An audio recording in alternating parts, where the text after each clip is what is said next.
Hi, this is Garibay, and today we're going to talk about Dungeons and Dragons, and we're going to talk about the concept of sometimes when what feels best isn't what works best.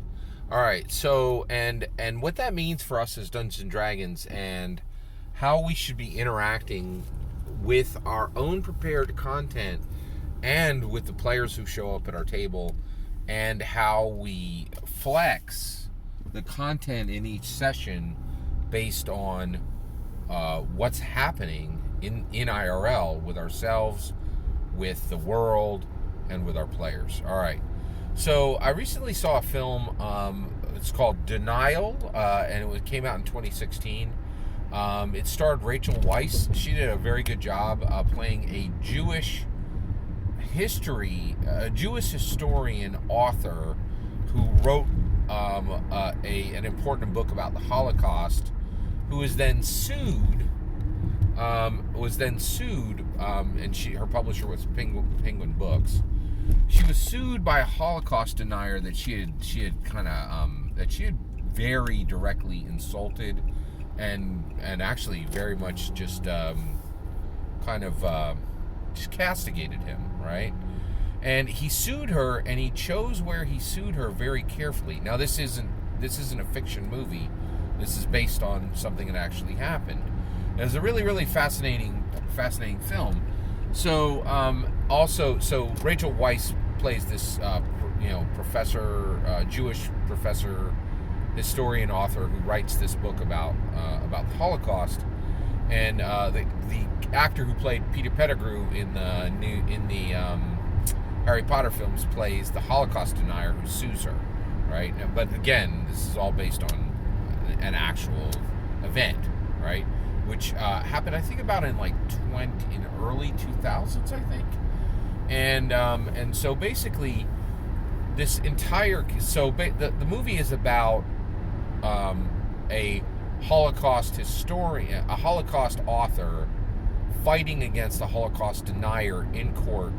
And in order to beat this Holocaust denier, they need to essentially kind of prove that they need to talk in depth about the Holocaust itself and whether it happened or not.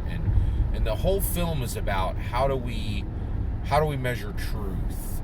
How do we interact with people who believe things that are different than us? Why do people hold different opinions? It's a really, really fascinating film. It's really tremendous. It's a tremendous film. It's absolutely fantastic. I really enjoyed it. I highly recommend it. A good friend suggested that I watch it. I would never watch this on my own. But a good friend of mine has given me other, it's like, hey, you should try this film or that film. He's never stood me wrong. So I really enjoyed this film. But in this movie, what's really interesting is the Holocaust author, the Jewish Holocaust author. She wants to get on. She actually wants to testify, and she wants to bring the witnesses up. The Holocaust, the actual Holocaust survivors up.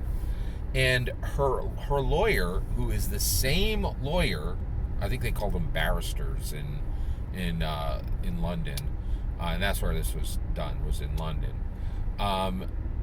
was the same person who fought for Princess Diana to get a divorce, right?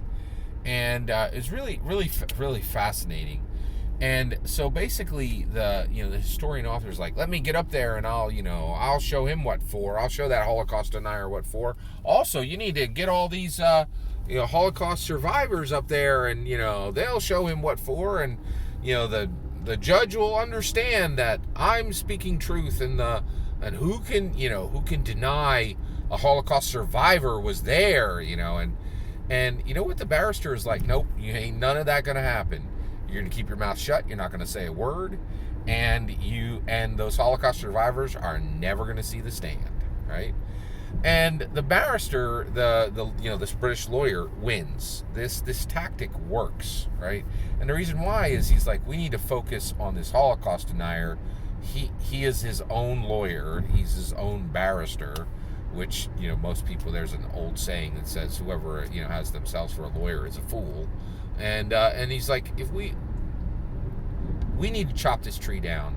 He's holding an axe to himself. If we just step back and let him be the focus, the judge will see that this guy is vindictive and in the wrong and deserves to have the judgment against him, right? And so the barrister says, so I know you feel like it would be great for you to just stick it to this Holocaust denier, but the reality is what feels good, what feels best is not what works best, right? And I thought that this was like, there, you come across wisdom in life. You can come across wisdom in lots of different sources, right? I think there's a lot of wisdom in, different films, right? And so when you come across wisdom, you want to, perk up, pay attention, right? Like, and I think this is really true, and we need to remember this as dungeon masters, right? So we come to the table, right? And we have put together 3, 6, 10 hours of prep, right, for that game, and we're all ready to go, and we want to run what we've prepared, right? But the reality is, and that's what's going to feel best, right, is to get the content that you prepared out onto the table. But here's the issue, right? The world is moving, right? One of the things that's happening right now is we're on the brink. America has, like, there are 2 plagues sweeping America, and I just read an article that said that the New York Times reported that they have found polio in the New York City water system, right? Like, our world is utterly terrifying right now in America, right? It's horrible, right? And the reality is, things happen during the week that are really going to change the way your players arrive at your table. In addition to that, one of your players may have had a breakup that week. They may have lost their job that week. They may have, really suffered some major problems, some real concerns, right? And they may be showing up at your table in a different state than you expected. And the thing is, when that happens, you may have to run a joy engine, right? Just something that's going to bring joy to your player that in that moment, right at that time, right? You may have to teach a lesson, right? You may have to take wisdom you have that this person lacks and give it to them. You might need to remind them of something, right? And the reality is, with Dungeons and Dragons, which allows you to craft the story in real time and allows you to, really interact with your players in a way that no other narrative engine that has ever been created by humans allows,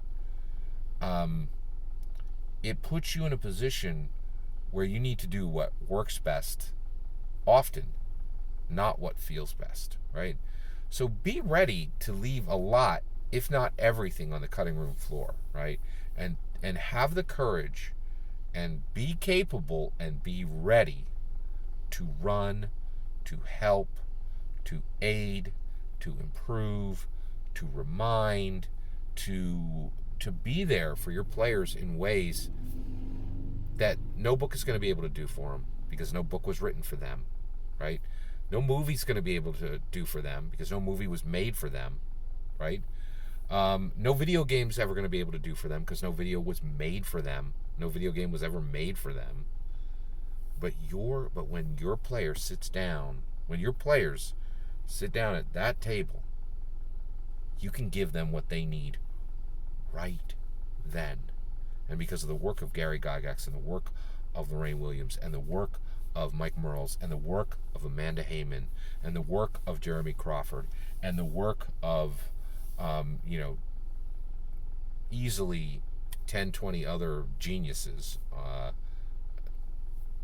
you have the ability to put a narrative, to put a story, to put an experience that perfectly matches what your player needs in that moment. And we are on the cutting edge of this. We are We are right here in 2022 with Dungeons and Dragons 5th edition that comes straight at religion, straight at politics, straight at culture, right? Straight at economics. It doesn't leave anything on the table. And we are perfectly positioned to interact with some of the most charismatic, confident, intelligent people in the world and craft an experience for them that no other narrative engine on the planet can supply. It's special. It truly is. If you are a dungeon master looking to find wisdom, looking to understand how to parse truth, check out Denial 2016. Brilliant film. Thank you to my friend who recommended it.